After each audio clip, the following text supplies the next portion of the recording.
Hey Liz, have you ever thought about how important mental preparation is for skillful boating? A skillful paddler who stays in control is definitely safer. Absolutely. Sam. Mental preparation is crucial. Staying in control and handling stress effectively can make all the difference on wild rivers. Right. It's essential to create a supportive team environment when paddling on wild rivers. Competition is something we can only afford on safe sites and play waves. That makes sense. On wild rivers, it's more about teamwork and supporting each other. How do you manage your stress levels when paddling? I try to stay sufficiently stimulated or aroused. The right amount of stress heightens awareness, speeds up reactions, and keeps the brain and body on full alert. Yeah, too little stress and we wind down, losing concentration and making mistakes. I remember times when I've perfectly run a difficult rapid, only to mess up on an easy section because I wasn't focused enough. Exactly. But too much stress can make us over-anxious, leading to a dramatic decrease in performance. Some paddlers might even freeze due to unhealthy fear. It's a delicate balance. Have you heard about the catastrophe curve? As stress increases, performance improves up to a point, but then it plummets sharply if stress becomes harmful. Yes, recovering from such a plummet requires a slow and methodical buildup of confidence. If someone crashes on a grade 5 rapid, they need to go back to something they can handle without any stress, like grade 2/3, and build up from there. That's important to remember. Everyone's stress tolerance is different. Some people can handle higher levels of stress than others. We need to respect those individual differences. Absolutely. It's all about knowing our comfort, adventure, and disaster zones. If we constantly push ourselves into the adventure zone, our comfort zone expands. But if we overstep into the disaster zone, our self-confidence takes a massive hit.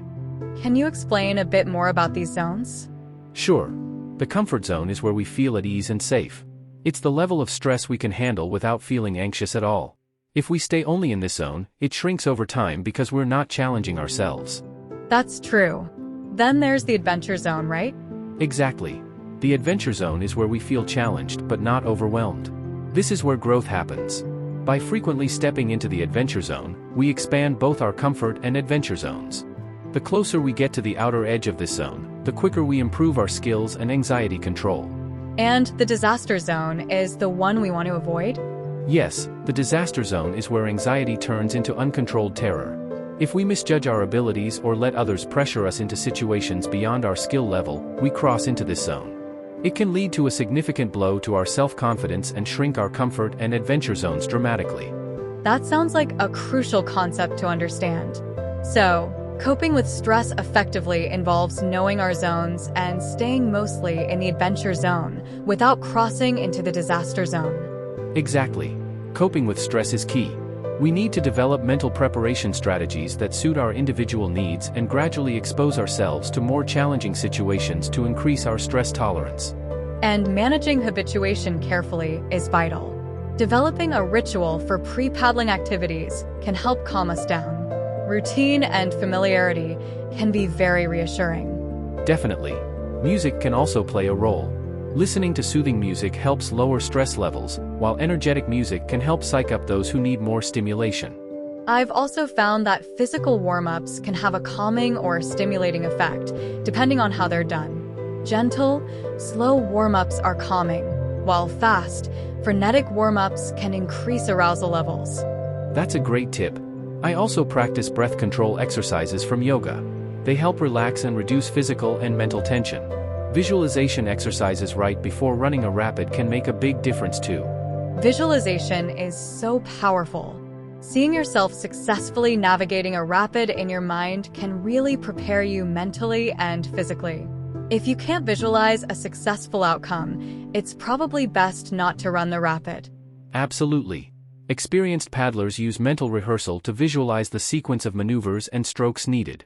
This sends weak signals through the nervous system, almost like a practice run. And once you decide to run a rapid, focus on where you want to be, not on the hazards. If you think about what you want to avoid, that's where you'll end up. That's so true. Also, for those who need to psych up, it's important to consider the needs of the team. Over-psyching can harm performance if you go beyond your optimal arousal level.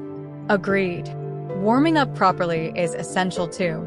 A gentle start to your paddle can serve as a warm-up, but if you're facing a tough section right away, a formal warm-up on the riverbank or water is necessary. Physical warm-ups prevent injuries, improve reaction times and coordination, and help with mental preparation. Developing a warm-up routine is part of a calming ritual for difficult runs. A good warm-up session should include gentle exercise, moderate exercise, and mobility exercises.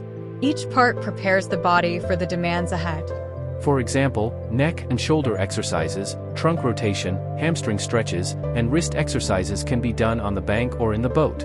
They're all important for preventing injuries and improving performance. Breathing exercises are also great for increasing oxygenation and flushing out fatigue byproducts. They help with both physical and mental relaxation. And after a strenuous run, a warm down with gentle exercise helps ensure well-oxygenated blood flows through your body, aiding recovery and preventing sore muscles. Plus, posture correction exercises can help counteract the poor posture we adopt in a kayak, reducing the risk of back issues and other discomforts. Definitely. Warming up also boosts mental preparation, aiding focus and stress management. It helps create a routine that calms and prepares us for challenging sections. By understanding and using these techniques, we can improve our paddling performance and safety.